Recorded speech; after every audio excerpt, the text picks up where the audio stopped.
കക്കാട്ടു ശ്രീലകം തന്നിൽ വാഴും വിഘ്നേശ്വര കാത്തരുളിടേണം. വിഘ്നങ്ങളൊക്കെ ഒഴിച്ചിടണേ, അച്ചിത്തെ വന്നു വിളങ്ങിടേണം.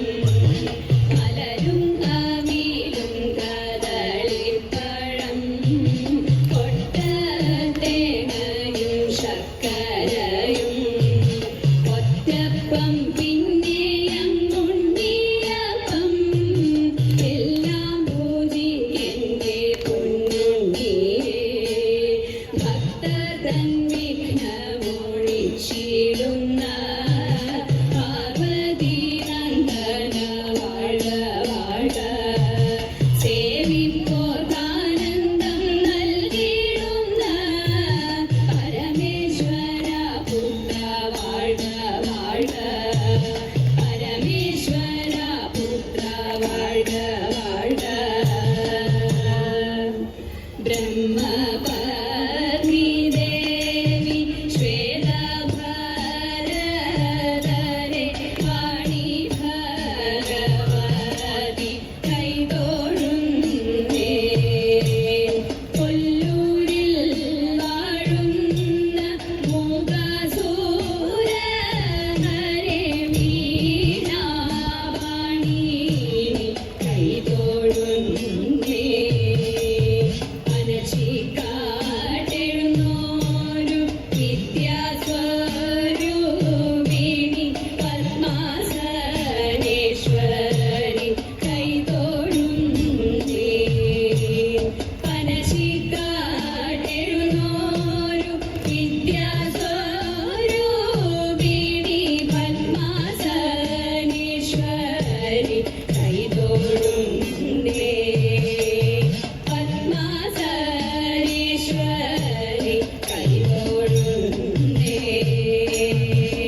പണ്ടൊരിക്കൽ അയോധ്യയിൽ വിശ്വാമിത്രൻ വന്നു. അഗ്നിയെ പോൽ തേജസ്സുള്ള മുനി ശ്രേഷ്ഠൻ വന്നു. വസിഷ്ഠനും ദശരഥനും സ്വീകരിച്ചിരുത്തി. യഥാവിധി പൂജ ചെയ്തു അഭിവാദ്യവും ചെയ്തു. സംപ്രീതനായി മോദിയും ഇപ്രകാരമോദി. രാക്ഷസ പീഡകൾ കൊണ്ട് ഭാരം വലഞ്ഞല്ലോ. രാക്ഷസരെയോതുവാൻ പൂനെയയക്കേണം. രാമലക്ഷ്മണ സോദരന്മാരെ വേഗം വേണം. വസിഷ്ഠനോടൊത്തു ചേർന്നു ആലോചിച്ചു രാജൻ. ശേഷം ദശരഥികള സോദരരെ മോദാൻ ആദരവോടെ കൗശിക കരങ്ങളിൽ ചേർത്തു. ബാലന്മാർ തൻ കൈ പിടിച്ച് യാത്രയായി മുനിയും ഗംഗയും കടന്നു ചെന്നു കോട്ടും കാട്ടിലേക്ക്. താടകരാക്ഷസി തന്റെ വാസസ്ഥാനമാണ്. താടകാവനത്തിലവൾ ഭീതി പടർത്തുന്നു. താടകാശല്യം തീർക്കേണം രാമ എന്നായി മുനിയും. വില്ലെടുത്ത് ഞാൻ വലിച്ചു എയ്തു രാമനുടനെ. ശബ്ദം കേട്ട് കോപാഞ്ജയാൽ ഓടിക്കൊണ്ടു. കാളമേഘം പോലെ പറന്നെത്തി ഘോര താടക. താടകാവധവും ചെയ്തു മുക്തിയും കൊടുത്തു. കാളമേഘം പോലെ പറന്നെത്തി ഘോര താടക. താടകാവധവും ചെയ്തു മുക്തിയും കൊടുത്തു. സന്തുഷ്ടനായി വിശ്വാമിത്രൻ